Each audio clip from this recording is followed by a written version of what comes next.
My name is Jeff Knoll, and I'm the executive producer and also the casting director for Kidstown. And also momager. I'm a dadager, actually, as well of David Knoll, who is the one of the leads in Kidstown. He plays Brian Russell. Well, Kidstown was actually started out as something I wanted to do as a weekend project. It was really, I wanted to get back into production myself as a hobby. But more importantly, I was trying to find a vehicle to keep my son David, who is a professional actor, engaged between gigs. So I really wanted something that would fill those gaps. So if he's got 3 or 4 months, then this would be something he could work on during those periods of time before the next gig came along.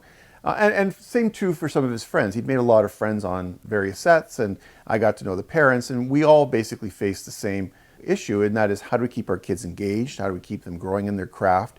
And so I thought this would be kind of a cool thing to do. It would serve two purposes. One would get me back into what I wanted to do and have always wanted to do, but also do something to help David and also do something with my son. It was something I wanted to do with him and for him. It serves so many different purposes that was the original goal. Now, from the origins of this concept to what it actually became, there's a different story altogether. It's hard being the new kid here in Kidstown. Why say Mary?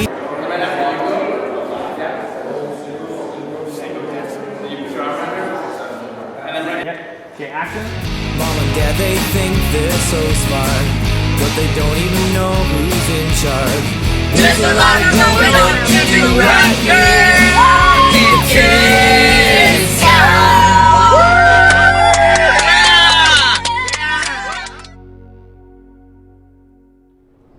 So you're the new kid? 12 of them. Hardly new. Funny and befriending the misfit. What misfit? Brian Jr. there? Allergies like you wouldn't believe. Parents actually had peanut butter banned in school. Nothing wrong with a little sacrifice to make life easier for others. What happened is that I'm not a writer. So I'm a producer, I'm a filmmaker, but I'm not a writer by any stretch of the imagination. I can come up with ideas, but I can't put pen to paper and write them down. What I knew I wanted at the time was some kind of comedy, light drama that involved a large cast of kids and some adults that could be shot in locations with limited special effects, that could be basically shot within a reasonable budget. And so I went out and I started seeking ideas and scripts. So I put some ads in various trade publications. Now, I'd never used Craigslist before. It was just somebody had mentioned to me in a lark that I should look at Craigslist. And I really didn't know a lot about it. And when I Googled Craigslist, I discovered the type of marketplace it is and the kind of people that also occupy the Craigslist space. And so I was a little skeptical, but you know what? I thought, it doesn't matter. I'll take the blunderbuss approach at this, stuff everything in the barrel and see what comes out. And I got hundreds of replies, just scads of replies, mostly from Craigslist and some from the other publications too. And the ideas range from inane to high art to frankly inappropriate. And it was quite a task going through them. I was getting a little disheartened by it because I just did not find what I was looking for even close. It's not like I wrote that article. I didn't get a chance to read it. I was tied up watching cartoons. Life's much simpler when you're 9. Maybe back in your day. Finish. Maybe I should walk you home now. My name's Thomas Street. I just spiked the lens, so sorry about that. I'm going to try not to. Hi, I'm Thomas Street, the creator and writer of Kidstown.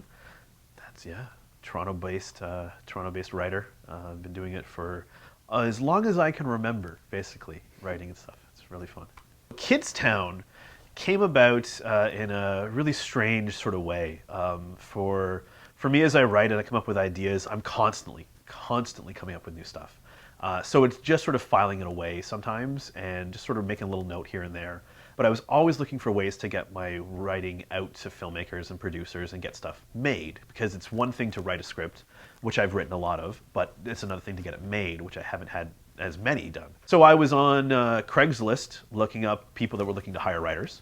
And I thought, this is a crazy way to go about it, but whatever, these are people that need writers, and I'm a writer. November of 2012 was when I answered a Craigslist ad from somebody saying they wanted to do a web series for a kid's show. And at first I'm like, okay, well, that sounds kind of interesting. And definitely if somebody wants to go make a web series, then I can write it, because I knew that I could. Then it just became, what would that show be? Everyone else that submitted kind of already had a preconceived notion as to what the show was going to be or what they were submitting, which arguably you should have. My approach was, well, let's find out what he wants. From my years as a retail sales manager and knowing the sales game, it was, what are you looking for and how can I deliver that to you? Because I was just looking to write. So, does Bailey's Path feel like home yet? Honestly, I'm not really sure what home feels like. Do you have a favorite place? All okay, I guess. Do you want to see my favorite place? Sure. There were literally hundreds and hundreds of requests. But I stumbled on one email that basically said, hi, I'm Thomas Street. I'm interested in your ad. I've got some potential ideas.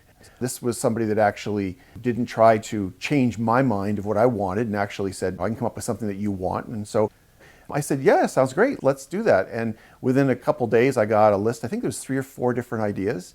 The reason I don't remember the exact numbers is because one just jumped out off the page. Like it was just like, oh my gosh.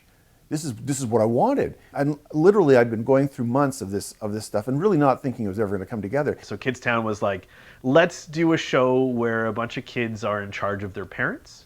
And then the way that sort of morphed became, who could those parents be that it would be the most entertaining to watch the kids be in charge of? Knowing that it's always going to be about the kids, arguably, they're going to be the ones driving the show. But if their dad is just the baker, for instance, it's not going to be as dynamic as if their dad is the mayor or, the police officer kind of thing. So I was like, how can I build drama? How can I play that element? And in the end, that ended up being the best thing I could possibly do, because once it went off to Jeff with the concept of local governance, he was all over it. I'm on council, I'm a library board, my wife runs a charity, like we're so engaged. So this was so completely natural for me that I said, this is it. It was like one of those moments and you just know something's right. And I had no idea that Jeff had a history in politics whatsoever, so it really worked out really well. That schoolhouse is a century old. It was the first library in Bailey's Path. It's a part of our history. And the new condo will be part of our new history. Ha! New history. Is that how you plan selling it? I don't have to. It's a done deal. It would take a room full of angry people to stop this from happening. And I haven't seen that since you made Lady Chatterley's Lover the book of the month. Do you have a photo album, Travis? I keep one to remind myself of how I got to where I am right now. Well, that's fantastic, Lynn. But we're not talking about photo albums, we're talking about economic development. That building is a snapshot of what this town is today by remembering where it came from. Well, actually, it's a shack in the middle of prime real estate. I'll be damned if it's torn down while I raise my daughter here. Well, maybe you should raise your daughter someplace else. I don't think your son would be a fan of that. No. Is that how you think this office works? That my 12-year-old son makes the decisions? Well, I bet he'd do a better job because he sure can't do a worse one. My whole interaction with Jeff at this point had just been email. I had no idea who he was. I had no idea what his production experience is. If you answer a Craigslist ad, it's a little bit of buyer beware. So I was like, okay, let's go into this with open eyes, see what's going on. I contacted Thomas and said, I really want to do this. And he said, well, let's get together. He came out to my business. I operate a movie theater in Oakville. And so I invited him to drop by and visit. So I drive out one Saturday morning, I think it was, or Sunday morning, early, 9 a.m. to Oakville area to go meet him at a movie theater where there's nobody else. And I'm like, wait a minute, Thomas. I've watched a lot of Criminal Minds and a lot of Law and Order and stuff like that. And I'm like, empty location. No one knows I'm here. I've never met this man before. I have no idea if he even has kids. And here I am meeting him, and I'm like, oh, this is going to go really well. And, or it could go really, really badly. We're just getting drive-through. What could possibly go wrong? And then he pulls up, and on the back of his car is a Mickey face and ears. And I'm like, this is going to go just fine. I instantly liked the guy. We had, we were very synchronized in our viewpoints, and he was totally on board with what I wanted to do. I sensed a bit of, little bit of hesitation in him because he was probably trying to feel me out and kind of strange circumstance. And You know, I can come off as a bit intimidating because of my roles in the community and such, but I found him warming up to the concept and to me in general, and I felt really good about the meeting. I felt really good about the meeting. That's when I discovered that he had a career in politics, that he was just a complete lover of film himself, his production history, the movie theater that he owned. I mean, like, you know, you're talking to a guy who in high school and after high school based my job and stuff around getting free movies and just getting to watch movies for free. So it was really perfect. So I had said, let's see what we come up with. I really like this idea. I think we found the right thing, but, you know, come up with a pilot script concept for me. We were all on the same page with what we wanted the show to be, how it was going to develop, what we were going to do with it, and sort of the structure. So it was like, this is perfect. It couldn't have been any better. And when you think about the fact that it could have gone so horribly wrong from being a Craigslist ad to what it was just perfect. We're good. Okay, thank you. All right, camera's happy? Ready. All right, let's go for a take then. Slated. Let's roll sound. Sound speed. Camera. Camera speeding, mark it. 5 Alpha, take 2, episode 110. Thank you. Who knows? Action.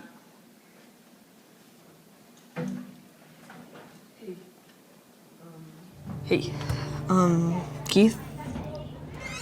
Do you have a moment? I'm busy.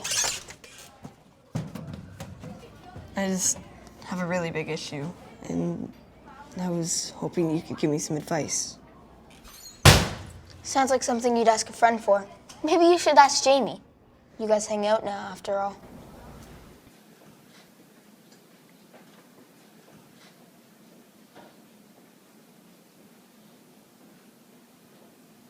Okay, cut. Cut it. I was off on my pre-Christmas vacation. We were going down to Walt Disney World. Wasn't really thinking about it at that point, just enjoying my time away with my family, fully expecting that I wouldn't hear anything probably till the new year. And I went away and I started writing. Writing a 12-page script takes a couple weeks.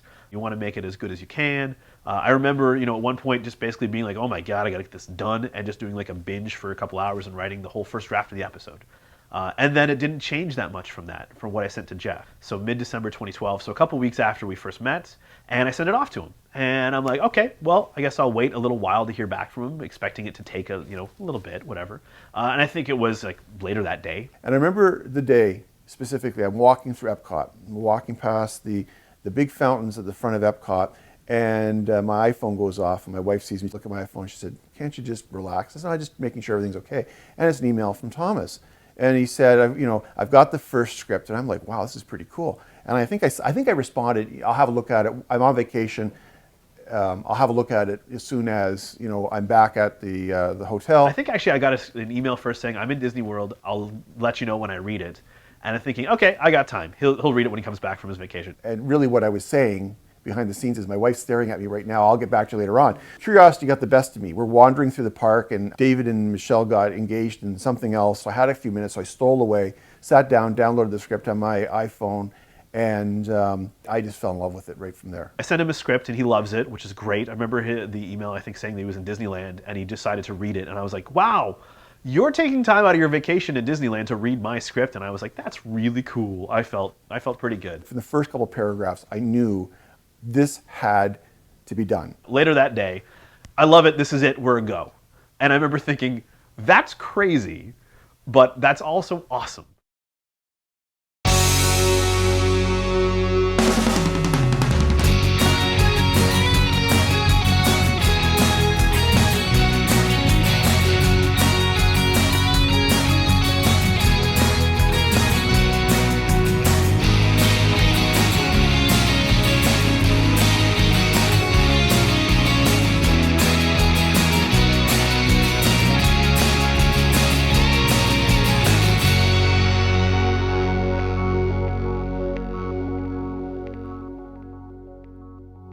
So I was like super pumped and instantly started thinking, oh my goodness, what have I done? How am I gonna take this idea? How am I gonna run this for the whole show, right? Because I'd never written a show before. I'd written feature films, I'd written for stage, I've written shorts, I've done a lot of writing, but I'd never taken a character through a TV series, arguably, which is what we were modeling it after. So that was around middle December that we got basically Jeff said, we're doing this. And that's when my brain started going like, okay, how do I do this? And who do I need to populate this world? Who do we want to involve? You know, there was no, that's impossible, I'm not going to do it. I didn't want to take that approach with anything to do with this project because I was just like, this is what I want to do and this is how we're going to do it. So let's just roll with the punches and make it happen. It was really exciting, yeah. Because I'd been out of the field for a while, I really hadn't produced anything in digital cinema, because when I was in school it was all film. And so I wanted to surround myself with some people that I could count on and who could help me get through this process. I had shot a short film earlier in 2012 to sort of test my chops called Why Wear Poppy. And so a lot of the people that came to be involved in Kidstown were people that I had initially started working with in Why Wear Poppy. So I went back to that group and I said, this is what I want to do. And some of them thought I was crazy, but many of them said, this sounds like a great ride. And so we started building a team of people that would be involved. We had a line producer, we had a production manager, we had a great assistant director, cameraman, a director of photography. We had a good core group of people that we could move forward with. But the one ingredient that I was missing was a director. You were in there for a while. I thought maybe you'd left. I'm not going home, so stop mentioning it. I just need a computer or a payphone to find my aunt. I don't want to end up on the streets like you. I think that's an exaggeration. I'm sure your father will have cooled down by now. Or you could just hit him with this. So initially I met Jeff through the producer of The Night. We went to school together. But after graduation, he put out a call to the writing class with a project he was producing with the father of the star of the night. And said, hey, I have a project that I'm doing. It's for Remembrance Day. It's going to be an adaptation of a Canadian poem that they're going to put into a film. Adapting something was something I'd always wanted to do. And to do something that was a poem, to make it cinematic, was a really cool idea. I was able to do it in a day. They loved it, and literally started shooting the next week. Yeah, my only contact with Jeff up to this point was through the producer of The Night. Once I submitted the script, that was all I had to do with that project. I had a good group of people, a good core group of people that we could move forward with, but the one ingredient that I was missing was a director. And I knew this was going to be a real challenge for me because the director couldn't just be any director. It had to be somebody that was going to be comfortable with kids, somebody that was experienced. And I insisted on a director that had actually had some experience in acting, because there's theoretical directors that don't necessarily understand what it takes to get a performance out of a person, particularly kids. And then there are those that do, because they've been on the other side of the camera before.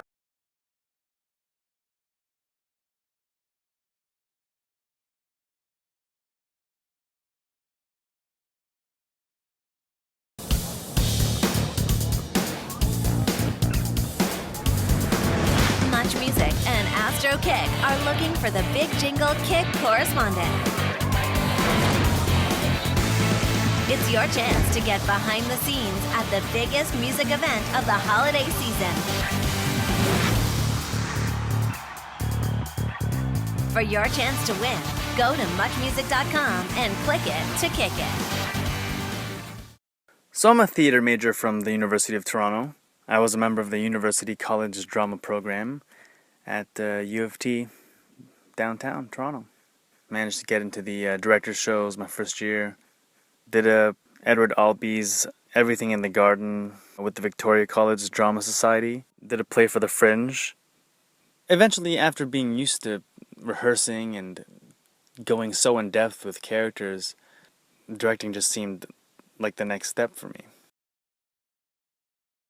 So fall 2011, I enrolled as a student for the Advanced Television and Film program. Bai was the director of photography for Why Wear Poppy, and for Kidstown as well. Actually, Bai and I co-directed our first live-action film together in school, entitled Balloons. And since then, Bai and I had been searching for an opportunity to work together once again, and it just seemed to fall into place with Kidstown. After 9 months, I graduated. Because I'm out of school and I want to work with a lot of directors, I ended up crewing a lot. You know, I'm acting, I'm gripping, I'm writing, all within this fall 2012. So I'm gripping on this film called Antisocial. It's in January 2013. And one lunchtime, I get this call from this guy from school, and he says, hey, I was wondering if you might want to direct a project that I might be helping out with. If you are, you're going to be getting a call in 10 minutes. I asked for some references and such, and I got back a few names and spoke to a few people, and the one person I spoke to was Mikkel Viri. And so I'm sitting in my car waiting for this call, and it turns out it's Jeff Knoll. Mikkel had written something for me before. He adapted the poem Why Wear a Poppy. So I already had a bit of a working relationship with him and was comfortable with his delivery then and how easy he was to do business with. And he wanted to meet up. I was busy, so we literally just had the conversation/interview right there on the phone. I instantly, just like I felt, you know, totally connected to Thomas, felt totally good about this. So he said, you know, I have this idea for this project that is going to be DSLRs. We're going to shoot it on the weekends. It's just something for me and my son to sort of do together.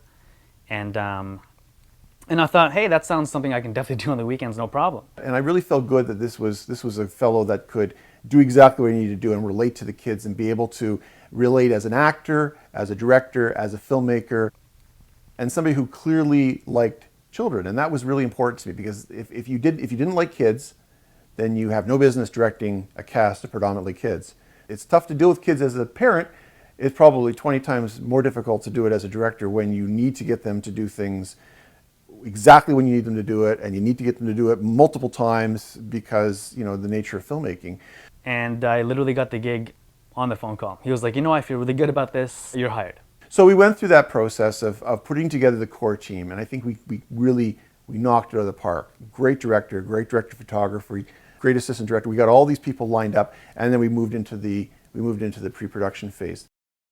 Going back to the original concept, this was really to be a cheap and cheerful kind of production. It was going to be basically pocket change to produce this thing. You know, we already owned cameras. I got so excited about this, and I saw the potential of this opportunity, that we really started to say, this has to be done right, and this is something that could be really big. And so when I was talking to Jeff about the project, I was trying to convince him to do DSLRs.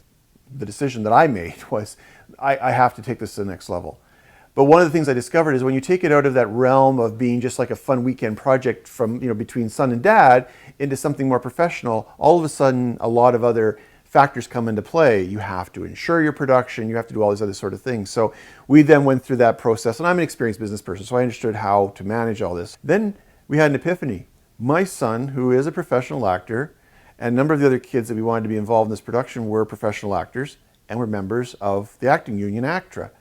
His son's ACTRA, and there's no way around it, even if he's producing it. Obviously, I wasn't going to fire my kid after this is how the whole thing started, so we needed to work around this and embrace the actor experience. And I mean, it was a dual-edged sword, of course, because it brings your costs way up. But on the other hand, you have a pool of incredibly talented actors. But now our budget has gone from minuscule, little teeny-weeny budget to quite a whopping budget. And so it was really, you know, you're all in or you're all out. And so we decided all in. So he goes, you know what? If we're going to do this, we're going to do this all the way. We're going to do ACTRA. And if we're going to do ACTRA, let's go above DSLRs. At school, we got to shoot on the Red. He loved the look of the Red camera. In order to really get the payback, we needed to, you know, rent really good gear. We needed to start to really put some serious meat on this skeleton of an idea. And so that's what we decided to do. Rolling. Hey, David Dawsley. Hi, my name is Jacob Iwanek. Hi, I'm Kelly Ames. Hi, my name's Noah Ryan Scott. I am Phil Guerrero. My name is David Schapp. Hi, I'm Jenny Ross. Will Matheson. So, you're the new kid? Well, I'm 12, so I'm not exactly new. I meant new to town. For a newsman, I figured you'd be more specific. I didn't choose to be a newsman. I was born into it. I'm Keith. Brian. Are you some kind of troublemaker, Brian? Is that why you moved here? One of the most important parts of this entire process was the casting. When you cast the film, you're thinking, well, it's just for this role. We'll see. You know, I already know every single scene they're going to play. But when it comes with TV, you don't necessarily know where the season's going to go. Well, at least I didn't. I was not involved in casting. So when it came to casting, the extent that I had of casting for Kidstown was I wrote up the character sketches. I wrote up who the character is, like who their core is, but that's it. I didn't give really physical description. I very rarely gave even age, ethnicity, anything like that. It was basically boy, girl, roughly the age range, maybe, like more so for the adults than the kids, and who they were. And then I handed that off. And a big part of that for me was I wanted to see what the rest of the team would do.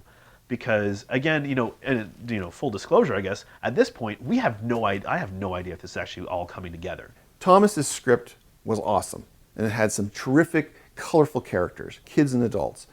So the success, the way that you go from this really cool concept to something that's really awesome on the screen is you have to have the actors to tell the story, to actually be the characters, and to actually take those words and breathe life into them. Visiting from out of town? You're the new kid. I'm 12, I'm hardly new. 12 going on 40 with a line like that. Come in, and Vanessa will get you a library card. Hi. Hi. Follow me if you want to live. I'm gonna need you to fill out this form. You can write, can't you? Of course I can write. I came prepared. I would have also accepted pre-penned. Okay, Brian, this all looks legit. Do people actually lie on their library card forms? You'd be amazed what people will lie about given the chance. Wait, you forgot to fill in your mother's name. Did you forget it? I was trying to find people that I think fit the characters, that I would want to watch, that I think had a range, and, would take direction well. We actually had my son David, who is playing Brian Russell, read with the actors. So as the actors walked into the room for their audition, there's a kid sitting there as the reader. This is David Knoll. He'll be reading with you. He's also playing the lead in the show. And you could see the look on the actor's face. There was this flight or fight kind of look in their eyes. And seeing a lot of the actors, especially the adults, sort of go, "Oh, nice to meet you," and sort of, really understand what was going on. I was like, okay, these are the right guys. But it was really cool to see it because the ones that engaged right away and said, "That's cool," because they were thinking this thing through, kid show, kid, wonderful. And that was like my first cue that this is great, like this is going to work. One of the most important things to me was making sure that David was comfortable with the people. If you have actors that aren't comfortable with kids, you know it right off the bat. You know darn well that if that person doesn't like kids, can't relate to a kid, it's a disaster and it's not going to work. But literally after the person walked out, me and Jeff would be like, "Great, awesome, no good." But the first thing I would say would be, "Hey David, what did you think?" And so we went through the auditions and we saw some fabulous performances and it was really tough.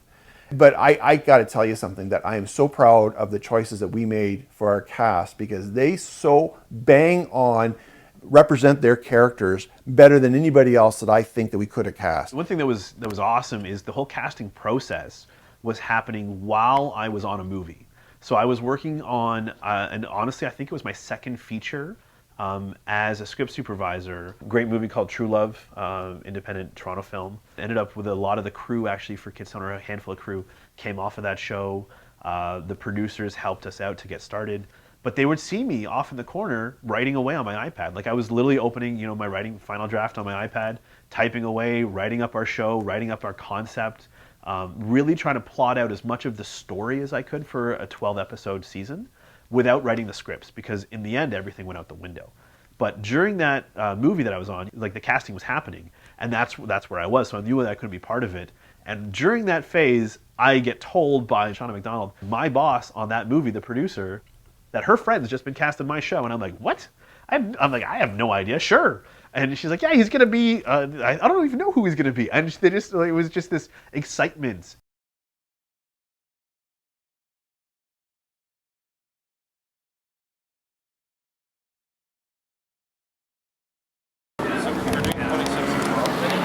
Yeah, but he'll get you. The block of the boat right now. Yeah. So we can fit the unit. You don't want to leave this. Okay. Can I get you guys your entrance again? So I say, well, we can't just be letting people break the law because they're family. Dad, are people that laugh worth forgiving? Yes. Yes, Jamie, I'm ready to Okay. Holy. Arrest him, arrest him. Arrest him. Arrest who? For what? That's under $5,000. Includes $8.79. It's a lovely day to be employed, isn't it, Deputy? Walk over and take them. So, if you were to purchase... Sure. I'd like it now.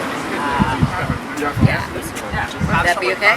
Okay. We were no longer talking about a little, weekend fun run and gun kind of, web show. Now we're talking about something significant and serious, something that we want not only be taken seriously on the internet, but also potentially for broadcast, because we thought this had that much potential.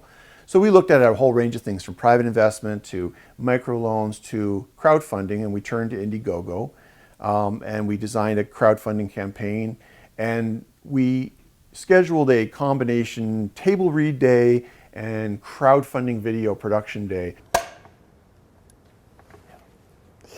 Hi, I'm David Dodsley, and soon I'll be playing the starring role of Paul Russell in this great new family-friendly web series called Kids Town. It's set in the fictional Bailey's Path, and I'm the new deputy. Basically, the show's, it's about me and my interactions with the small town politics and, what impact can one man really have? Hey, David, what are you doing here? Oh, I'm here to tell the people about this fun new show I'm the star of. You're the star of a new show too? Oh yeah, I play Brian Russell, the new kid in town who has to navigate his way through the troubled waters of schoolyard politics. Sounds fun. Yeah. What's it called? Kids Town. That's my show. Kids Town is about the kids of Bailey's Path. And it really got two of the main characters, my son playing Brian Russell and the fellow playing his dad, David Dodsley, together to pitch the show along with Thomas and I. And that went out on Indiegogo. We raised quite a bit from that, but also from private funding. We found some people who believed in the show, and we raised enough money to produce the pilot. So we filmed our Indiegogo campaign, which was interesting because it was the first time that I had met Thomas, the creator. When we did our first read-through is the first time I met the director, Mikkel, our entire cast, our DP, our line producers, our AD team, everybody. I hadn't met a single person yet, and I fully felt like the outsider. I felt like the one person that didn't belong there because everybody knew each other from before. And I literally felt like the first day of school where I'm like, what table do I sit at? Where do I go? I felt like the outsider. I was the new kid. But it was the new kid in the world that I created, which was so bizarre. Alright, exterior, schoolyard, day. You can tell me about your cab ride. What cab ride? The one you took with Jamie. How would you forget that? Yeah, what could possibly make you forget a great story like that? I think it might be a girl. A girl? A girl? What? No. That one. And I thought you were cool. He's not cool anymore? No, Brian, he's not cool anymore. No, Junior, he's not cool anymore. You like Vanessa? I don't know. Maybe. There's something you should know about Vanessa. Don't tell me. One of the greatest things about always moving is get to meet new people and discover their lives.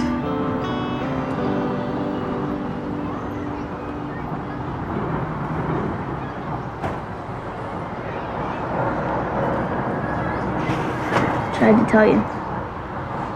It's okay. I mean, Vanessa's way too cool to not already have a boyfriend. Not that I would have ever wanted to be your boyfriend. You don't have to worry about me. Yeah. It's Jamie Redshaw. Plus, she won't fall for the Bailey's Beast. Rah! What's the Bailey's Beast? It's worse than cooties. It's like tag, but with growling. Well, there's a new piece of cake! No! No! No! Are you happy to see me? I don't have to be publicly displaying it, do I? Why not? Sure, I just don't have to be publicly displaying it, do I? Why not? Maybe I don't want to. I have work. See ya. If you're not my friend, Brian Russell, then you are my enemy. Does that make him my enemy too? Yes, that makes him your enemy too. So you should have said our enemy, right? I thought you were flunking English. You know, I've been studying.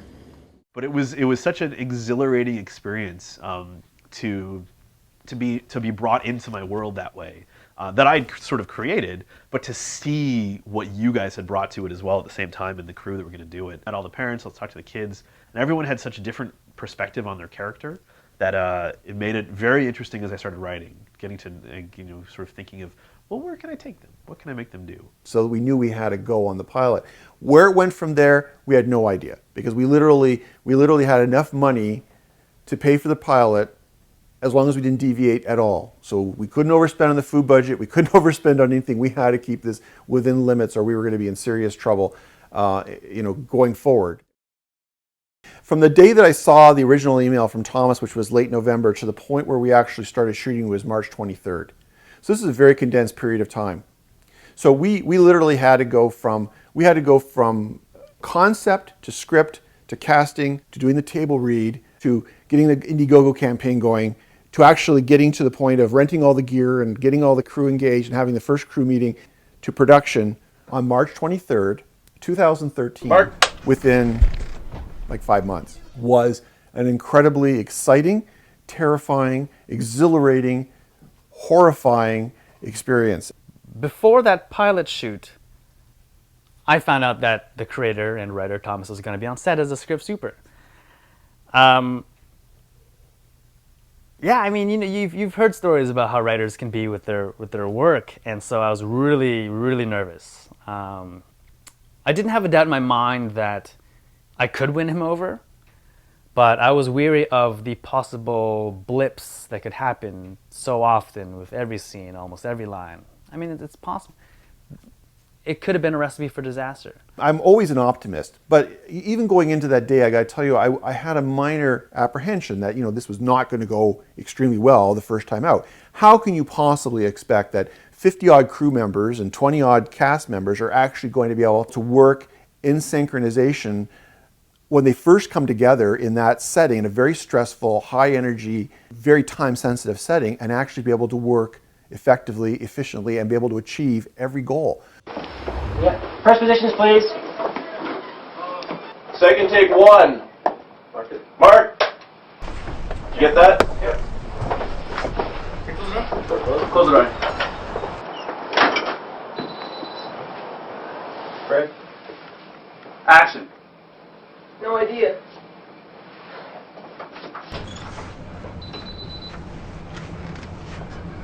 Hello, Brian.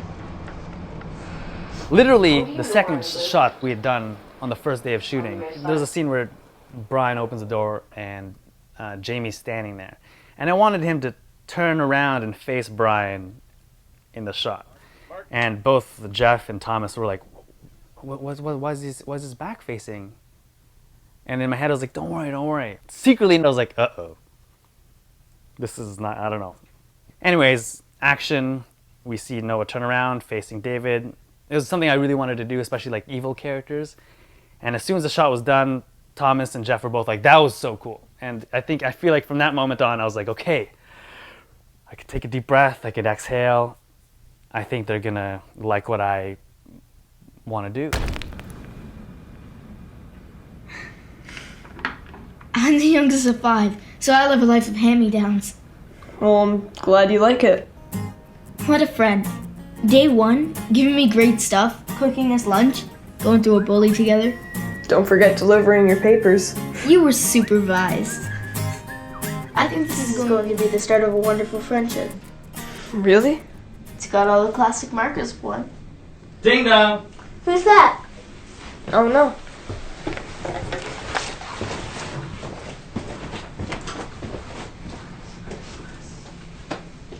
Cut!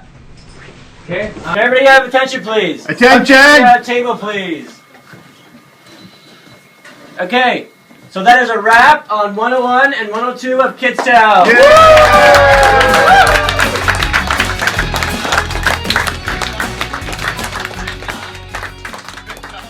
It was literally the best work experience I've ever had in my life. I mean, I love my job, my day job. I love being a counselor. I love being a politician, helping people. I love running a movie theater.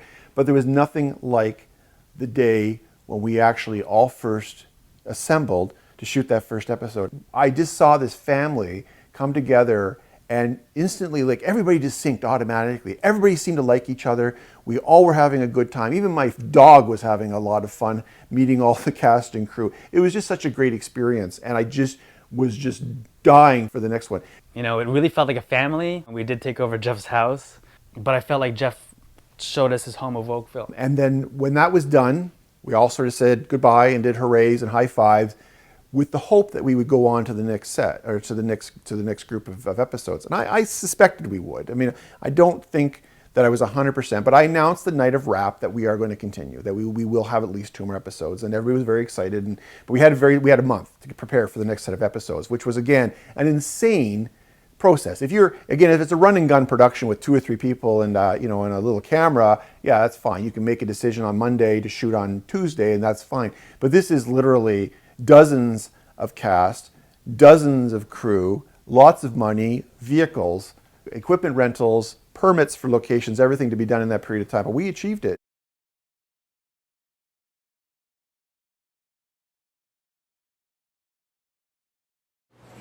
Jeff, do you have anything to say?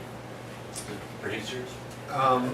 No, I mean, I just, to those of you who were involved last time, I've had a chance to look at the circle takes, and I'm really disappointed. No, I'm just kidding. No, I think the footage looks fantastic. Like, it really does. You guys did a fantastic job. I'm so proud of the work that was done on both sides of the camera. There are little bits and pieces here and there, but what I was expecting was a lot more challenges in the first time. Seriously? Oh yeah, I expected the first time. I just want to know how we were doing compared to what you thought. No. So I mean, I had an idea of what I sort of had in my mind how it would all go, and you exceeded my expectations. So thank you for that. I think that my goal of, at the end of the day, having a show that can stand up to any Canadian network program is certainly on track. I think the pictures you guys have provided us, and the performances and the design and everything else, I think is equivalent to any other sitcom episodic program that's on there today. So I mean, I'm really proud of what you've done so far. So it's in the hands of the editing team now, Kimon and Michael and the rest of the group. So if they screw it up, then So we shot all 12 episodes between March 23rd and until wrap on June 30th. With breaks between each block of episodes. 24 shooting days plus probably as many or more pre-production days in between those periods. I would write each block at a time. So I was outlining for the rest of the season, and I had an arc already lined up that everyone sort of was behind. As the episodes wore on, they got more complex as well. So earlier episodes were in a few locations. Some shooting blocks, we were just moving from location to location to location, which added to the cost, added to the complexity, added to a whole range of logistical issues, but at the end of the day worked out for us, both in terms of our funding, which was just in time. Every time we'd finish, we would just get enough money to start the next batch as the last one was being done. So I didn't have the money organized to commit to the entire series at this point, but I had enough as we went along to be able to say, okay, we can do the next one now. We can do the next one now. We can do the next one now. So it was essential as well from the financial point of view, for the tutoring, for the financial, and also some of the cast and crew had commitments, so we had to work around some of those as well. And then it started to change a little bit as limitations came in, and as the character, the elements that were making themselves present in the pilot and the next episodes. So I would say it would be at least a couple weeks. Sometimes it was a touch longer, and it was really driving everybody nuts for how long it would take me to write them. But by doing it that way, it kept everything so fresh. It kept everyone in the loop as to what the story was. And it really challenged me to be like as if I was on a TV show, like literally going. But then we could incorporate everything that we came up with on set and all these little nuances that we're developing. And then we could be like, oh, this would be really good to play later on. I don't know how, but we'll play this later on. And so we would just sort of create something that would build throughout. Like rock, paper, scissors being an example in episode 3. We just came up with something for the boys to do, play rock, paper, scissors. And then I started writing it in. because it was such a fun moment. I had no intention to do that beforehand. I'm really proud of this, but I think that every little joke and every innuendo comes back and plays multiple times. So when you rewatch it, you kind of get this extra little joke because, hey, in episode 2 they referenced that, and in episode 10 it's actually there again in the background, but you never notice it because they're so far away. But then when you watch it again, you see it, and it makes me smile. I definitely know no one had an experience like I did. There would definitely be days where we'd have 12 hours on set, maybe 10, 12 hours on set, but then we started having production meetings afterwards, and we have to be on set the next day. And then after those production meetings, I might have to look at an edit, 2 edits, you know? For example, we're doing episode 3 and 4, as I'm looking over edits of episode 1 and 2, and then reading scripts for episode 5 and 6, and then prep for the next day. It was jam-packed. I don't know how anyone survived. During our premiere, I remember we had a premiere, celebrate, okay, everyone has to go home because we're shooting tomorrow.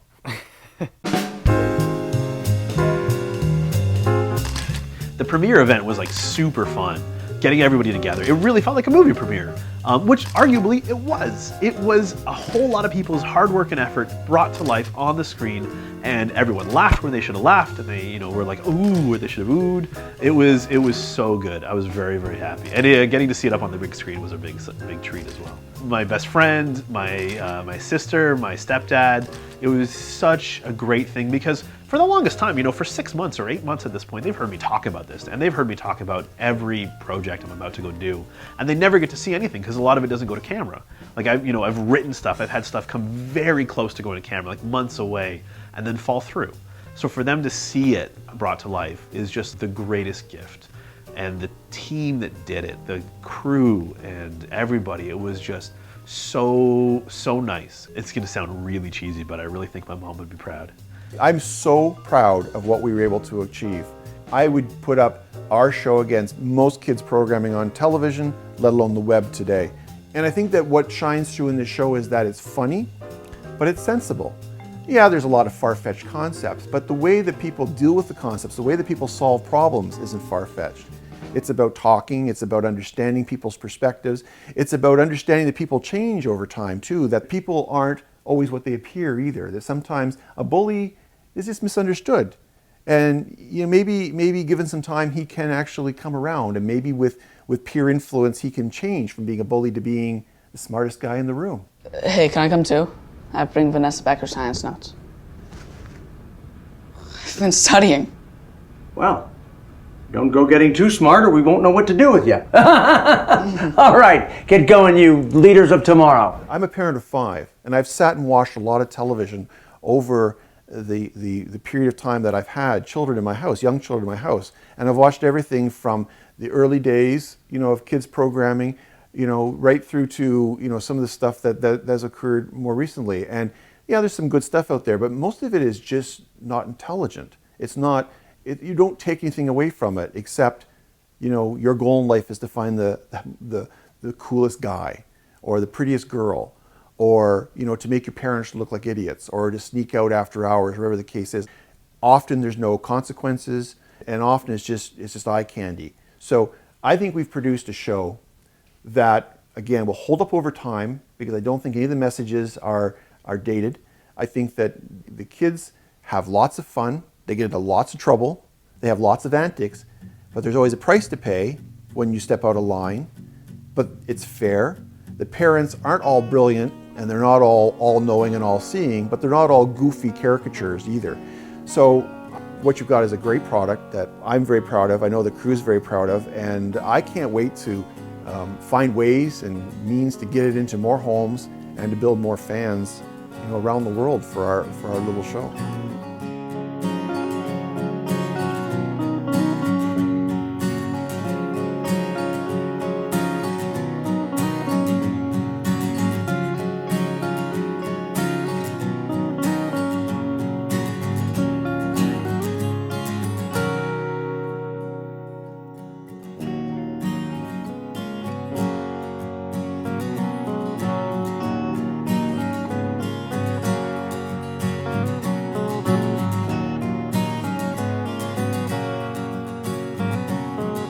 So when you throw the paper, you throw it like this?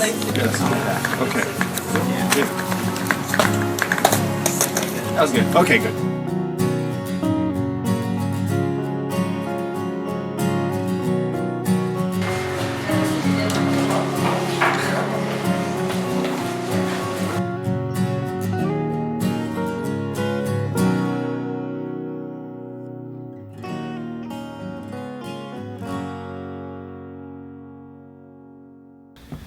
Okay. Everybody ready? Who's introing? Who's introing? Who wants to do this time? I'll do it. Okay, Thomas. Okay. Are you rolling by? Yes. Rolling. Okay. And so 3, 2, 1. Hi everybody, this is Thomas Street, the creator and head writer for Kidstown. We're doing a commentary track on episode 5, one of our big festival episodes. And with me today are Jeff Knoll, executive producer of Kidstown. Mikhail Varay, series director. And David Knoll. The Knoll. The Knoll. The Knoll. And who are you, David Knoll? An actor. An actor. An actor. One of them. Big deep questions. Okay, so what was it like working with Thomas? It was, I got to tell you, it was probably the worst experience of my entire life. The man, Stop. the man isn't.